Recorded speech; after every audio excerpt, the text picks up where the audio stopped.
आइए अब एक्सरसाइज 1.1 का तीसरा क्वेश्चन सॉल्व करते हैं। और ये क्वेश्चन कुछ इस तरह से है कि किसी परेड में 616 मेंबर्स की एक सेना की टुकड़ी है और उस टुकड़ी को 32 मेंबर्स वाली एक आर्मी बैंड के पीछे मार्च करना है।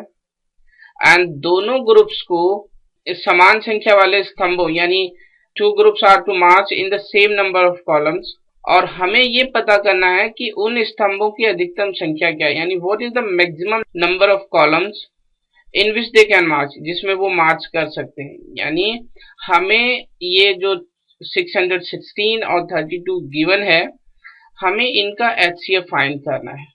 तो आइए देखते हैं किस तरह से इस क्वेश्चन को सॉल्व करेंगे।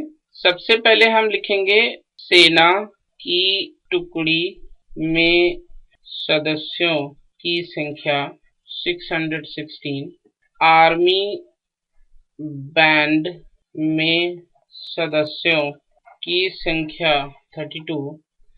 अब हमें इस 32 एंड 616 का HCF निकालना है यूक्लिड्स डिवीजन एल्गोरिदम का यूज करके। तो इस प्रोसेस में हम सबसे पहले 32 से 616 को डिवाइड करेंगे और पहले एक बार जाएगा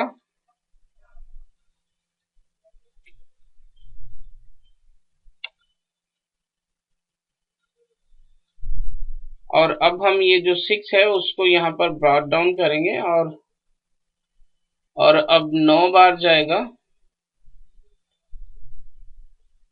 288 288। यानी इस डिवीजन प्रोसेस को अब हम लिख सकते हैं 616 इक्वल्स टू, हमने 32 से डिवाइड किया था, 19 क्वोशिएंट था और जो रिमाइंडर है वो 8 है। और हम देखते हैं कि इस स्टेज में हमारा जो रिमाइंडर 8 है वो 0 नहीं है, अतः इस प्रोसेस को हम आगे बढ़ाएंगे। और अब हम इस 8 से इस 32 को डिवाइड करेंगे,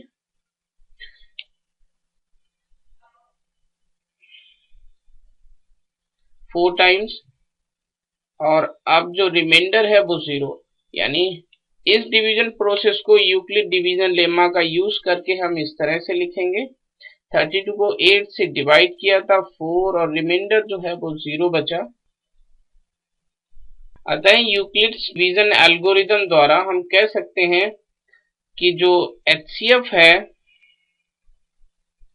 616 और 32 का वो 8 है, क्योंकि इस एल्गोरिदम के मुताबिक जिस स्टेज में भी रिमाइंडर 0 होता है, उस जैसा कि यहाँ पर 0 है, उस स्टेज का जो डिवाइजर होता है जैसे कि यहाँ पर 8 है वो HCF होता है। यानी यहाँ पर 616 और 32 का जो HCF है वो 8 होगा।